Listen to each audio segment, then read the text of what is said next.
everyone to the May 14th, 2019 City Council work session. We have been in executive session and have just broke from that, and so we will now continue until 7 o'clock until our regularly scheduled council meeting. So again, I call this meeting to order, and this is one of our work sessions where we will have the opportunity as a council to have dialogue. And on our agenda tonight, we have 3 items that we want to talk about. The first is city and public partnership impacts on camping, sleeping, and code changes. Second would be an emergency declaration, and number 3 would be revenue streams from that perspective. So I'm just going to open it up to, we've listened to the council, we've come, you've got a lot of information that departments have provided. So first area, and I'm looking at, we probably would put approximately 20 minutes into each of those topics tonight so that we'd have an opportunity to go down that. So let's open it up for that city public partner, the impacts of camping versus sleeping and the code changes. We have a code on the books right now that isn't working. We've got some materials from our chief on some other programs that might be. So I'll just open it up to the council, and we can have a dialogue. We can call on staff as needed. So anyone, I'll go ahead and just kind of take a look. The police chief and his group had done a very good job of looking at 2 programs that we were looking at from an ordinance standpoint of camping and sleeping, one being Corvallis, Oregon, the other being Vancouver, Washington. I was very enlightened at what is happening up in Vancouver. It's a program that has been in place, if I'm not mistaken, since the mid-2015, and they've had some great results from that I think preserve the dignity of those that are homeless and dealing with them within the law, but also reclaiming some of the streets back and some of the things that had been a concern there.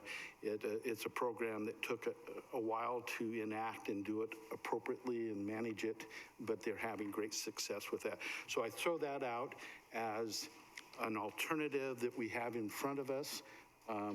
I think in prior council meetings, we've heard of a concern from our citizens of what's been happening out off of Riverside Road, whether that be Dustin Court or Marsh Lane.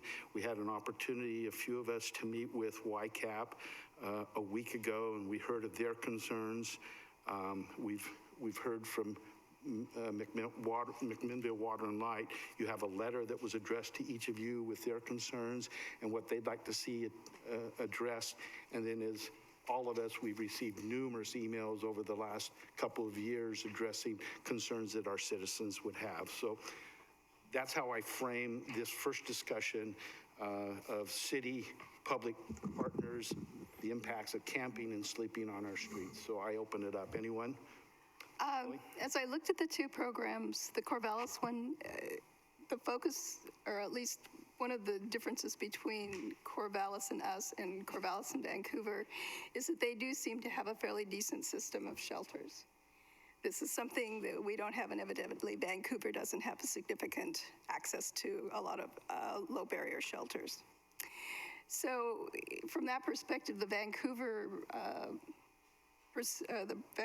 suggestions or their law makes more sense as far as we're concerned as what we might consider adopting.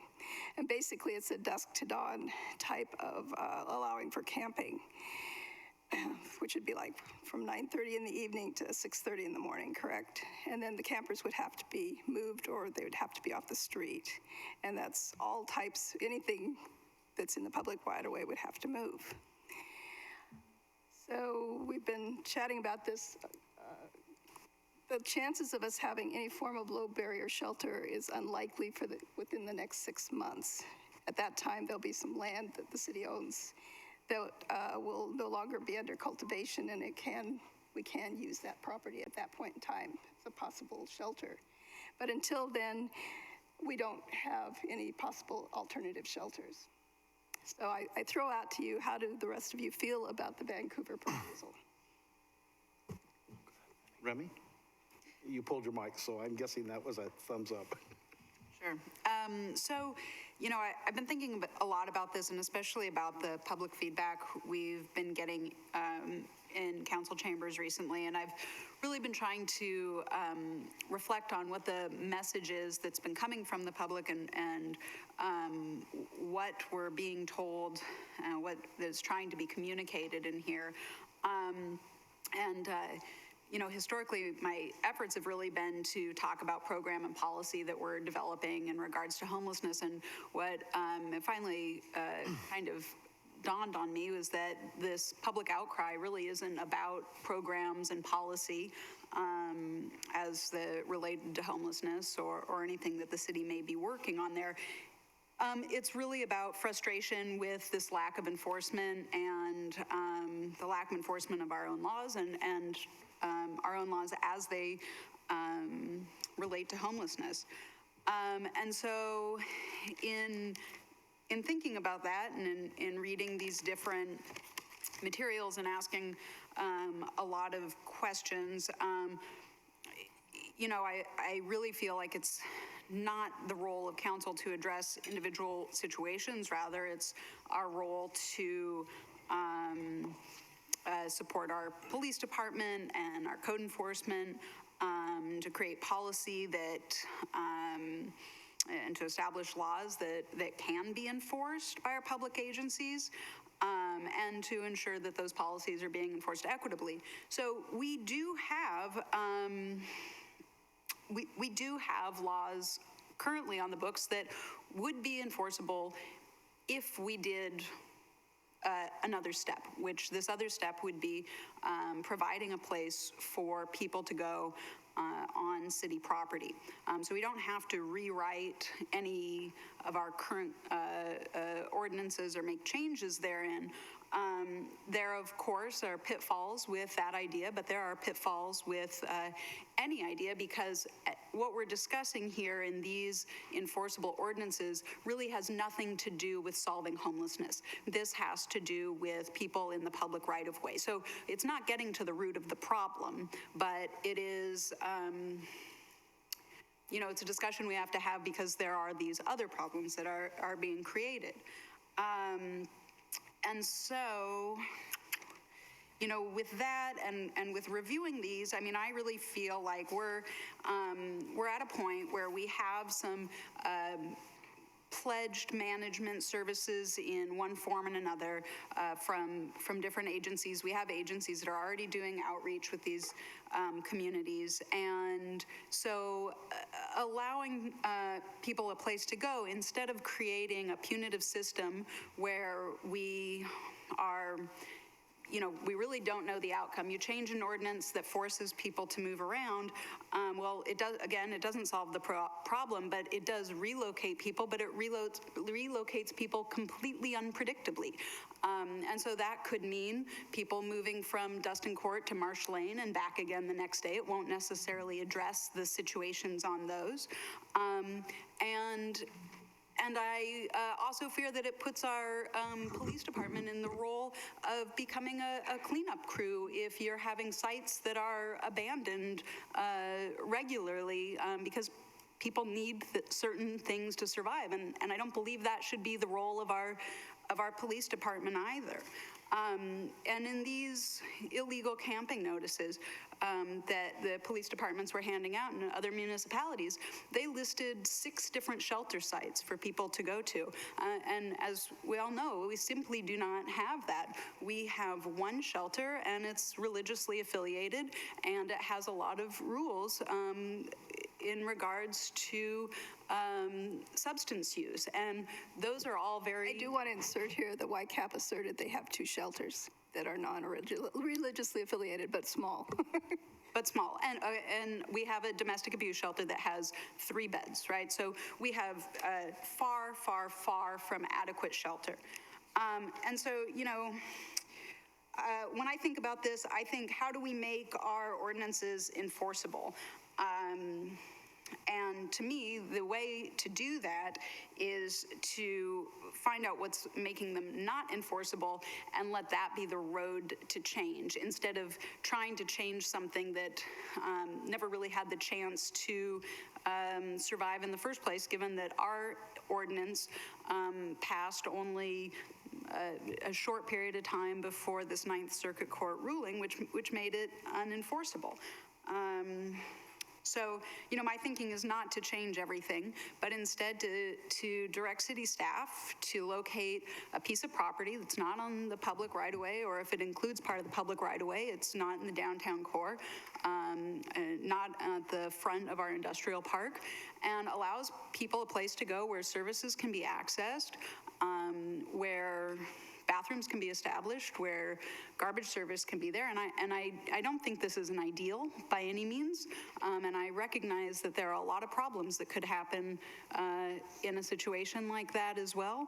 But creating a situation or changing an ordinance where what we're doing is allowing RVs to be towed and impounded, and therefore taking people from being sheltered and moving them to a state of being unsheltered, only exacerbates the problem. And again, none of these things ultimately are looking towards our council goal of reducing homelessness. And so I think it's also very important that we clarify this conversation and we don't let there be a tremendous amount of overlap. So those are my initial thoughts. Thank you, Remy. Go ahead. Wendy is the point of the mic indication. So I actually agree with some aspects of what Remy was talking about. I do think that a lot of what we're hearing is that while we have been working on the long-term solution pretty diligently, that's going to take time to do.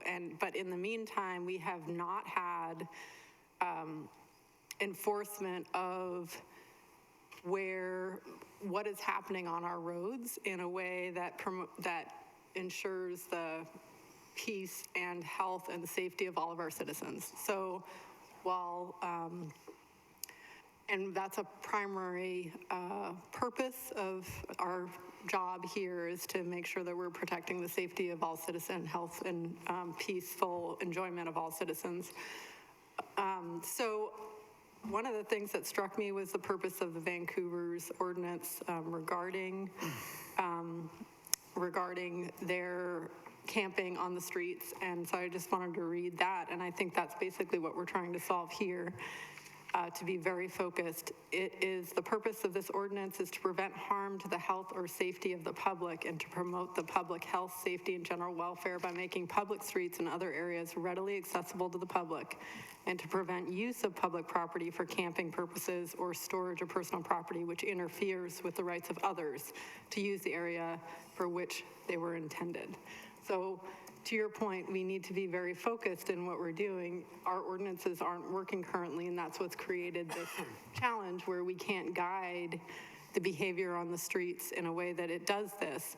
And so how we get there is the question, but you're right, there's a whole other discussion and work that is being done and that needs to be done, which is evidenced by the fact that we don't have those shelter beds, but so I think that's the problem that we need to focus on tonight, is how we then focus our ordinance to be able to enforce it for the health and safety of all of our citizens. Thank you, Wendy. I'll go ahead and just share some insights that I've had. I've heard Remy, I've heard Wendy talk about this low barrier shelter, and I think we all, from what I've heard, that's something that we need to move forward on. And I would throw it out that I would instruct staff to come back with a solution on a low barrier short term, and that could be up to 6 months. We've talked about property. We know where that might be. We have a contract till September. We need to have some partnerships. We've had discussions with the county that might lend us to a partnership there. There's some good things happening, but I think across the board, as I've heard, this low barrier shelter that the city can participate in is something I'd ask staff to take a look at and get back to us as soon as they have some direction for us. Secondarily, I'll go in and share, after reading numerous times, the report from the chief and his staff, and there's good information here, but I look at the recommendation. It says the staff recommends the city council to direct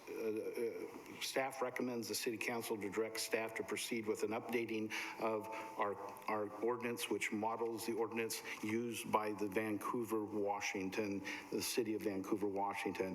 I have a leaning towards that in my estimation, is a better ordinance than we've put together, given the things that have happened with the Ninth Circuit Court.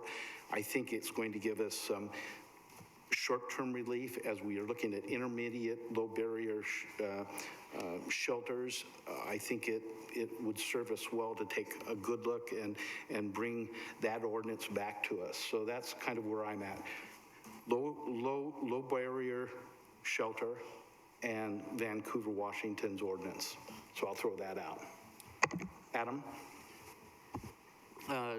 Definitely heard Remy and the points that she spoke on, and I would say that I more align with Wendy and Kelly that I feel Vancouver's ordinance is a step in the right direction. And I think, you know, when we passed the ordinance back in August, it was also the same time we passed the RV camping, and we haven't seen any success with that. And I personally feel we haven't seen any success with that due to private landowners not seeing the city to be able to manage our own property and right-of-ways. So how are they going to manage allowing that on their own private property? So I think to allow partnerships to form, citizens and business owners need to be able to see that we as a city can enforce what we need to enforce to establish order and have public safety and health for all parties involved, those with homes and those without. And so I do feel that the Vancouver ordinance does move us towards that direction. And I realize it will take some effort initially to roll out, and we need to get partners on board, and it's not going to happen overnight. But I think moving in that direction is definitely the way I would like to go personally. Thank you, Adam. Go ahead, Sal. Yeah. My thinking aligns with yours, Adam. I think that this issue has both a public safety component and a compassion component that we need to do a better job as a city in both regards. I think that passing the Vancouver proposal, after I've talked to the chief, would get us back to where we intended to be when we passed the current law ahead of the Ninth Circuit decision in terms of enforcement. And at the same time, I think it's important that we do our due diligence about how we go about providing emergency shelter to folks. Oregon has 1.3% of the total population in this country. We currently have 5.6% of the unsheltered homeless population in the country. So our homeless population is 4 times what our overall representation is as a state. So this is a crisis. It's a serious issue that is affecting the entire region. How it affects cities is not level. If you have a county jail, if you have county health, if you have those types of services, you're going to run into this issue more than cities that don't have those things. So I also think that it's important for us to engage with our other partners as we consider the shelter options, whether that's RV camping or specific indoor low barrier shelter. And the main reason for that is that the money for this goes to the county. It goes to Health and Human Services. And when you talk about where do those compassionate services lie, they lie in Silas's department at the county. And the reality is that our continuum of care, as we're going to hear about later in the evening, doesn't get the same level of resources that other communities do because our region has not proven to be effective at solving some of these problems. So we get less federal funding to begin with. So before the city takes on a specific role in being the gatekeeper for that housing, I do think we need to engage other partners, even if it's on city land and using city resources to support some of that. So, Thank you, Sal. Zach? Yes, on the subject of the Vancouver ordinance, I share most acutely with Adam on his point of view to direct staff to bring us forward something that would work. On the subject of the purpose of council in relation to what we're talking about today, I see the pain points of what's boiling up as a larger societal issue. I think this is a huge creation of, it's too expensive and too hard to live in the way that we've become accustomed to in our society is advancing very rapidly, and trying to find the solutions that bring about kind of a normal way of life is difficult. I think it also, society extends beyond our boundaries of the city. We're the city of McMinnville's city council. I think we're here to voice a public opinion in the machine that is government at only what we can control. So I don't, as much as I'd love to pick up the sword, I don't think it's on us to solve society's, the societal impact of, I think it's on us to alleviate the societal impact in our boundaries, and I see the Vancouver ordinance as the easiest way to do that. I think definitely this is a public safety, public health issue. I think it's also a balance issue. We're terribly out of balance now, and the Vancouver ordinance allows us to come back into balance on some really basic and fundamental things, while also chasing down low barrier shelter programs.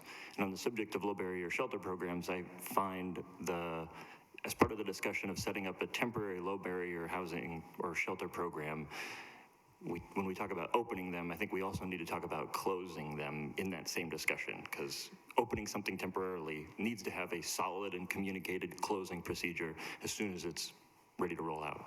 And that seems daunting to me. So those are my thoughts. Thank you, Zach. Kelly, do you have any more to weigh in? Because I know you've... I guess the only other thing I would say is I too, we're dealing with a fairly small section that's causing inconvenience for us because they're causing health and safety hazards on our streets and on our public right-of-ways, our sidewalks. And as much as, it frustrates me because I know there's a tremendous number of homeless people, working homeless people that, are doing their best to stay undercover and low-key and are sleeping in places, abandoned buildings or whatever, but they're trying to stay out of sight. We have to address the issues of this at this point in time. And I feel like that the Vancouver model will probably, for the reasons that Zach and Adam and Sal and Wendy have all stated, is probably our best model for this period of time. I do very much think that we need to focus on providing some low barrier shelters and better services for other people. And so when we discuss the continuum of care later tonight, I'm very much in favor of it. I'm hoping that we will have agreement to put that letter forth to the county and to the powers that be. Because there's a lot of other people that need to be addressed, but for this particular issue, I think the Vancouver model is the way we want to go. And I greatly appreciate all that our city attorney and the police and fire and everybody else who's dealt with this and has sat down, thought it through, and feel like this is the best thing that they can suggest. Thank you, Kelly. So we're not going to take a motion tonight because we're in a work session, but I think we're in a position if we're in agreement to direct staff to come back with a revised camping, sleeping ordinance that replaces the one of 2 years ago. That would be modeled after the Vancouver, Washington, with the inputs that the chief has given us in his department. The one other thing that I didn't say, I think we just need to enable our officers to be able to do what we want them to do. And I think this ordinance allows us to do it the chief, the officers feel comfortable, and we're going to do it in a humane and a very appropriate approach. It's not going to be something that we don't have compassion as we do. Our officers are well-trained. And so I would ask that we'd take staff to come back with an ordinance to our May 28th meetings that we could address. So I'll open it up for more discussion as we're on this item 1. Can I just add one additional comment, Mr. Mayor? I also am interested in the chief's, and maybe in conjunction with other people, recommendations regarding defining where, so that we can, as part of the ordinance, I know that they have some of that, but as it makes sense to McMinnville. So defining where locations that are and are not acceptable for that, so that we can mitigate any potential negative impacts. Certainly, I've already made some notes about Good. ensuring that we have some framework set up. Perfect. We're not impacting other locations. Yeah, okay, great. Thank you so much. And great work. Okay, any others? So again, David, do you feel like you have the direction that the council would have Yes, I trust that between the two? police chief and I will be able to come up with and other department heads will be able to come up with a good proposal for you for the next meeting, an ordinance to consider. Okay. And then the second thing that I've heard overwhelmingly from each of the counselors is to come up with a plan for that low shelter, barrier shelter that possibly could use city property. We know that we can't approach that until the end of the growing season, which is September, but it gives us an opportunity to put our plan together, to find partnerships. I know this Friday we're going to have Heather, we're going to have our county home solutions team meeting, and the county has indicated that they're looking for some property. I'd like to be in a position to say, yes, McMinnville would like to be working with that group, because I think there'll be some funding there, some support from county, mental health, some of those services that we need so badly, and they're willing to step to the table. So I would suggest that I would ask that staff prepare what that might look like, giving us the ramifications and what we would like to, how we would need to move forward on that to bring that back to the council on May 28th. And Jeff, do you think that we might be able to do that in that 2-week period, or would we need more time? I'm not sure we can come up with a full proposal. I think we can certainly review some options and alternatives and bring back some initial steps of a project plan. Okay. Council feel good about that, to have the preliminary, because we've not had that discussion yet. I know we've had a lot of that on a one-to-one basis, but that would be fine. Any other discussion as it relates to city-public partnerships impacting the camping, sleeping ordinances? Okay, let's then move to number 2, which is an emergency declaration, and I'm going to start that out with Sal, because you kind of have primed us a little bit for that, and I think we've got some things to add, but to give a basis of the emergency declaration that we talked at our last council meeting, and you have kept us up to speed a little bit from your looking at that. Sure. Thank you, Mayor. So my intent behind suggesting that we should consider an emergency declaration was primarily based on the sense that we don't have the expertise at the table as a city to solve several of the aspects of this. There are other government entities, for example, the county, that have more expertise in that area. And so my sense was that an emergency declaration could be used to encourage greater cooperation than we've had to date from the county. I feel like that would really be helpful. And then secondarily, in part out of a recognition that this really is a statewide problem that is replicating itself in communities all across the state. And I do think that there's a role for the state, which has expertise in dealing with these on a community by community basis, to play. The two specific local areas that I think this may be helpful is first in terms of freeing up resources outside of the normal budget process. I don't know if that's legally required, but I know that an emergency declaration does give you that flexibility. And then the second relates to zoning and siting of potential locations. And I really don't have the expertise on that, but I have talked a little bit to Heather about it, and I'd be interested, Heather, if you'd be willing to share some thoughts on how an emergency declaration might relate to changes to zoning that could be helpful in speeding that process of setting up the low barrier shelter or RV campsite that we've talked about. Yeah, so counselors, this has actually been part of the Affordable Housing Task Force Action Plan, and they've been in discussion about this for about the last 18 months, and we're working on a project right now relative to it. But following the model in Portland where they declared an emergency relative to homelessness based on rising homeless numbers, they, part of their declaration of their emergency was to set up some land use provisions where they were able to go into certain areas of the community and allow shelters to happen in an expeditious way.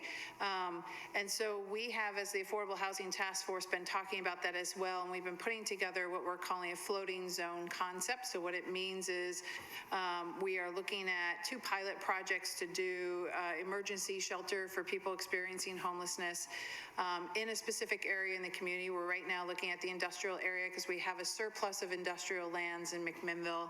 And we are putting together design development standards to ensure that we're mitigating negative impacts to neighbors relative to that project, and we're working with property owners. That's actually been noticed to the Department of Land Conservation and Development, and we'll be going to a public hearing with the Planning Commission in June to consider that. And at the same time, the task force has been working on a request for proposals that will get out to the community to say that we're putting together this zoning ordinance that will allow this particular use to happen in an expeditious way on property in the industrial area for 2 pilot projects. And we're going to ask for people to submit proposals and then review those and approve them based on criteria, and then those will move through the process. So the RFP will be going out shortly as well. Thank you, Heather. Mayor, if I could just add one more kind of final point to the thinking behind the emergency declaration.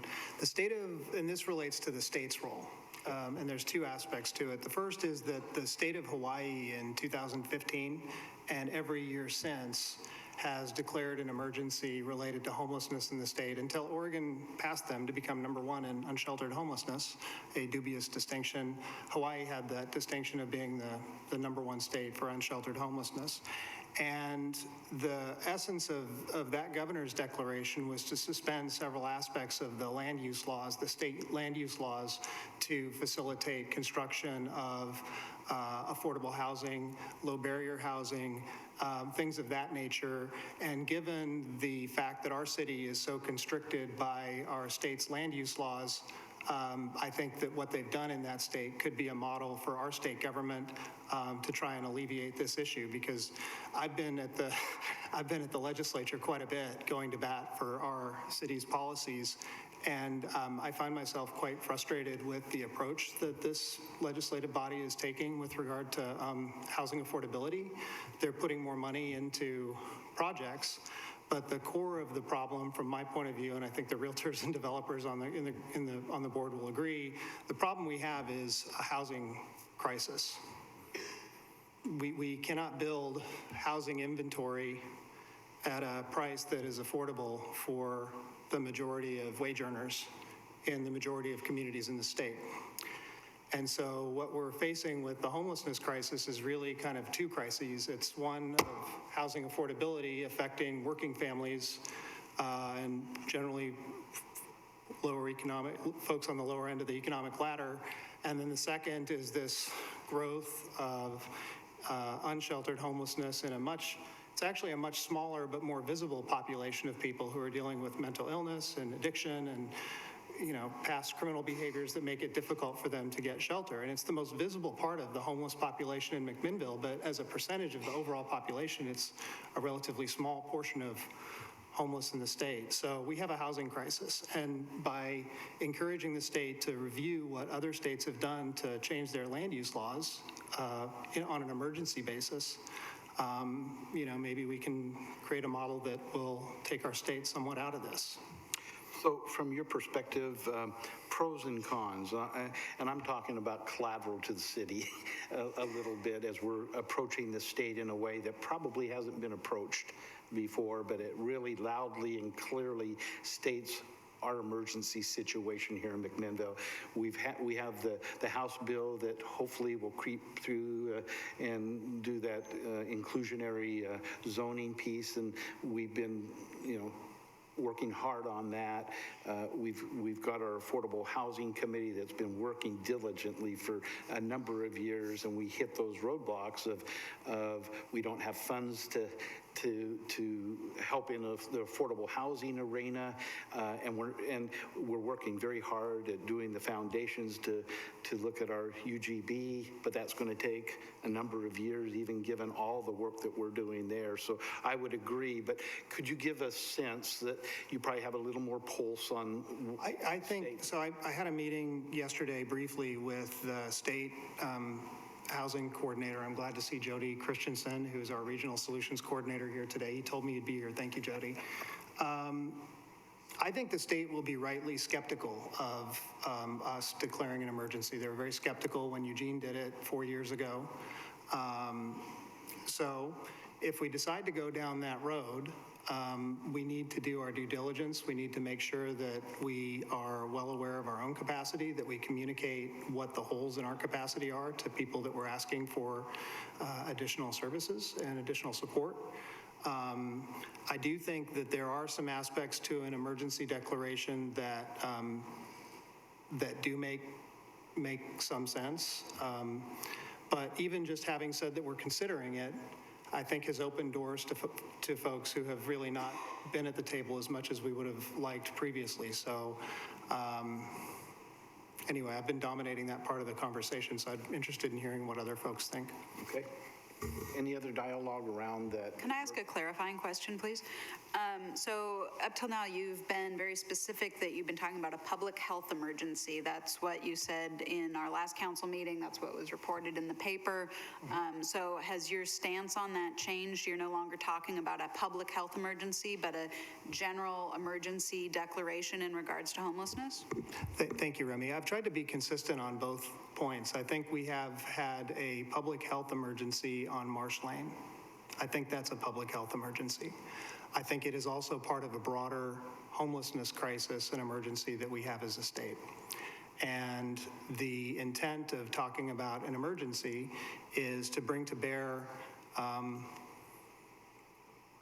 what authorities are available to us, to increase the amount of options to us in terms of bringing resources to bear, whether that's as a city or whether that's a county or a state response. So from my point of view, there is a public health component to it. There is a legal component. It would be very helpful to get more guidance from, say, the State Department of Justice or the U.S. Department of Justice in terms of how that Ninth Circuit decision impacts our city. I think that's something they could provide on a statewide basis, and there'd probably make some sense to that. I mentioned the issue with the land use laws and the zoning changes. That's another set of areas where these types of emergencies have been declared to free up resources and to kind of cut through the red tape. And so my intent was to take a tool that we have in the state code and see if we could apply it to our set of facts. Okay, what I'd like to do tonight, because we've got a big area of revenue that we want to talk about tonight. I would ask that we have an opportunity to have more discussion around the emergency declaration. I can tell you one thing, that Jeff, Kelly, and myself met with Silas and with Lindsay Manfred, and the county does not see a public health emergency, and so they would have a hard time supporting us. And even our going out and looking at the area, even though there are pieces there, it's not at the level that they would call it an emergency. So my thought is I like the zoning piece. I like the affordable housing piece. I think that needs further discussion and more time than we have this evening. And we could, if someone would like staff to do something, Heather, I get a sense that you could support the possibility of a emergency declaration as it deals with affordable housing from a planning perspective, because that's who we'd be working with. So I'll take that back to Jeff and say if we could come back to this, because we've got 15 minutes and we've got a piece that I really would like to talk about tonight, and I know you would like to talk about that. So we'll move to number 3, which is a revenue stream, and that's that's been the thing that's held us back on the low barrier sheltering. It's held us back on a meaningful way to address affordable housing. We just don't have money for it. We've tried all the things we need to do, and so we have been talking for the last couple of years of the opportunity to look at a wastewater franchise fee that would allow us to bring needed revenue to us, given expenditures such as PERS that continue to go up and erode our ability to even hold at a level that we have been in times past. And so tonight, I'd like to throw out the discussion item of a wastewater franchise fee and what that might do to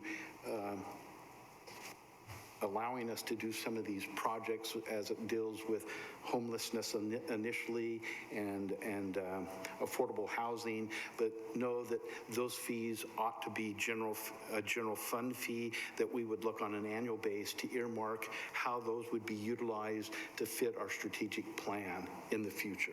There's many things we've got deteriorating buildings, we've got a ending balance that continues to go down a little bit. There's all kinds of needs out there. So I throw that out as a starting point for a discussion around a wastewater franchise fee. Scott? Go ahead. As a part of this conversation, what I'd like to do is put a motion before us. It may not be fulfilled tonight, but I want to put the motion before us in regard to this particular thing, and then we'll have the discussion afterward. Okay, Kelly. So the policy concept would be that the franchise fee would provide stimulus money to assist with supportive projects and services for people without homes. In addition, we have near-term symptoms related to negative conduct that need to be mitigated.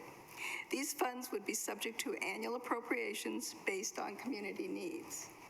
So that kind of puts it out there that the main reason we're doing this at this point in time is to address some of the homeless issues.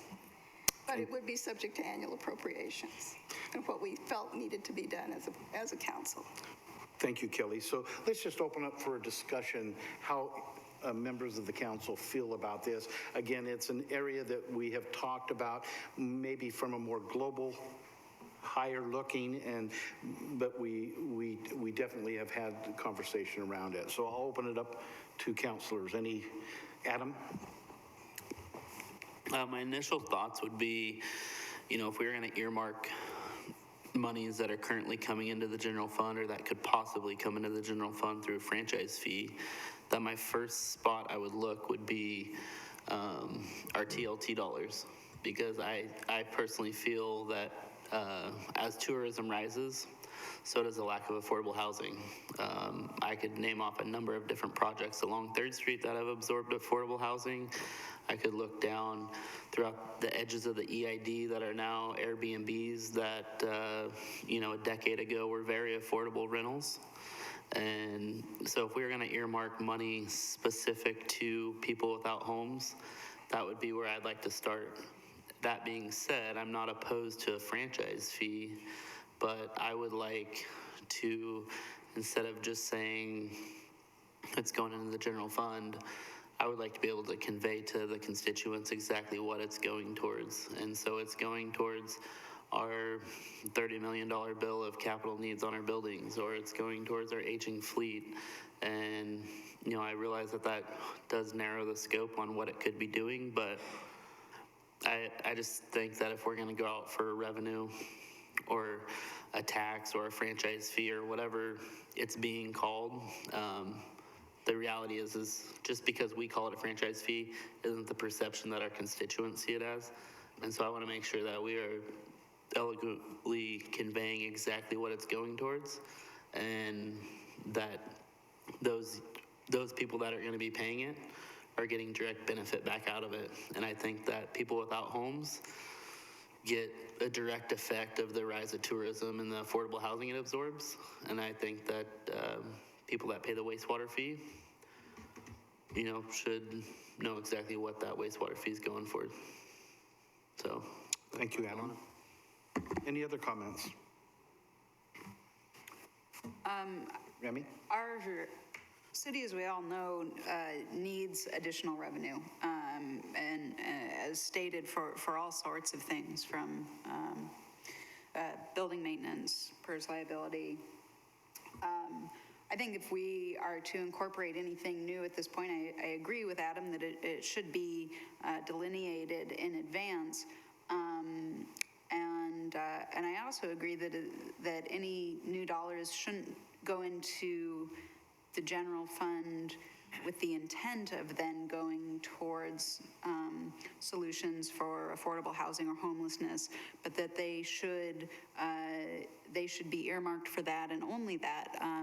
And we have said for the last 5 years since the formation of the Affordable Housing Task Force, this council has made the decision not to give any funds to that. And so what that has done is meant that we have had to create $0 programs and $0 policy, relying heavily on staff time, but with no additional resources.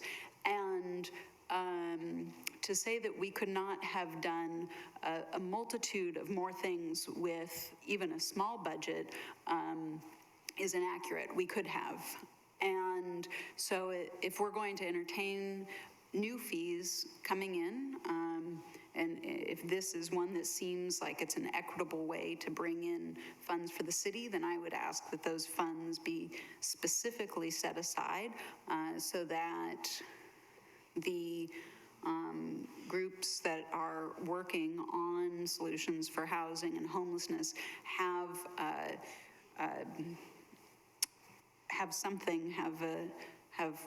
at least 2 nickels to rub together, which we haven't had even 2 wooden ones to this point. Thank you, Remy.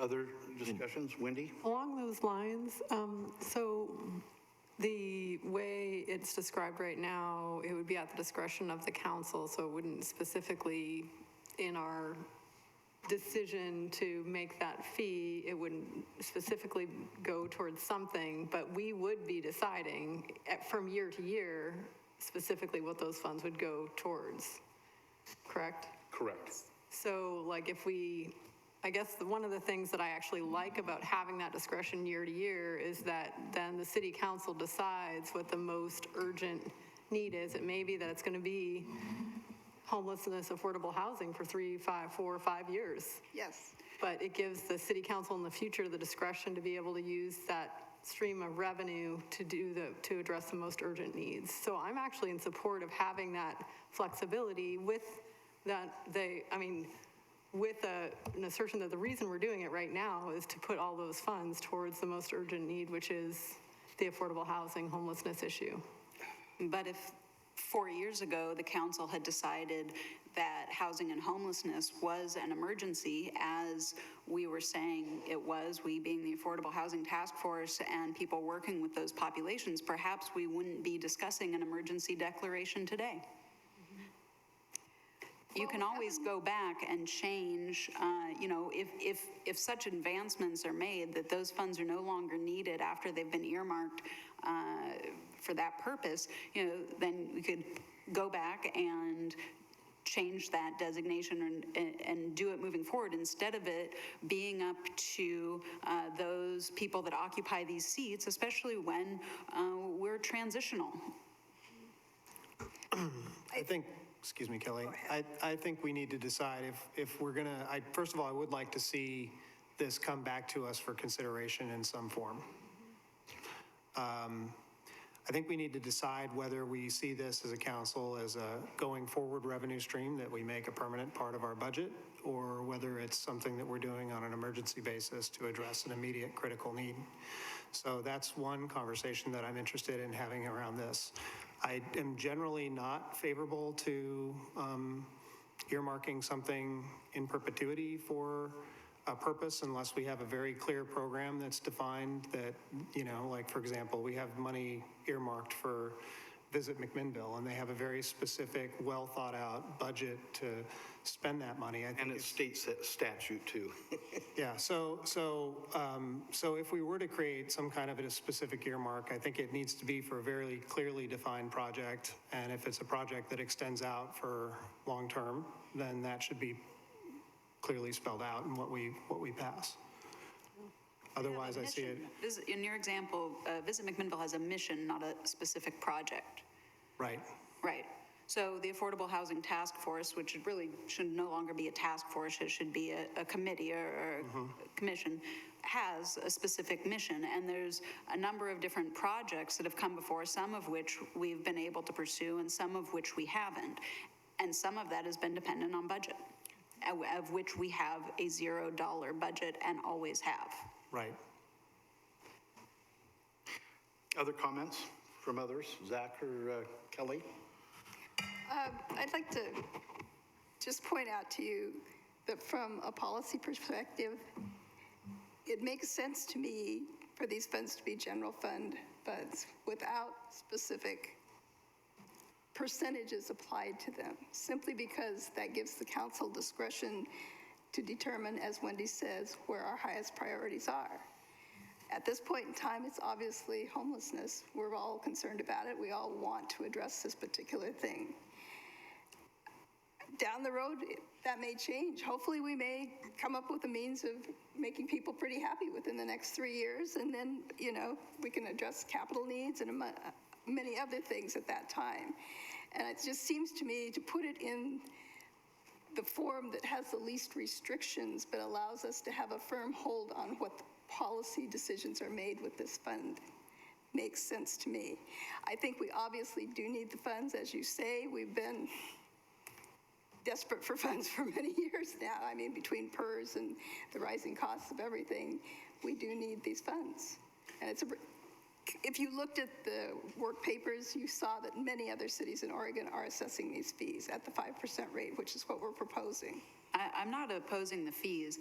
I guess I just have a lack of confidence that the dollars will go where they're meant to go. When we had new revenue from marijuana tax money, we asked for some of that money for affordable housing, but it was earmarked for public safety. No offense to, no takeaway from public safety, but that's where all of those dollars went. When we had new revenue from TLT dollars, that money went into the general fund. We asked for money for that for affordable housing. We had no dollars for that for affordable housing. So, you know, in my rather short 5-year tenure here, we've had new revenue streams come in over and over again, and not once has any of that money been earmarked for a problem that we knew was escalating. And we are now, according to other counselors, not just myself, in an emergency situation when it comes to homelessness. So I would like to see those dollars earmarked. I'm not opposing additional revenue streams. I think we need creative new revenue streams to support all of our different goals, and reducing homelessness is one of those goals. Well, I understand your skepticism. I truly do. But I do feel like if the council has the discretion each year to decide how this will be spent, I think that puts it in your hands. And I think you could even work that into the wording that it would be council directed on an annual basis.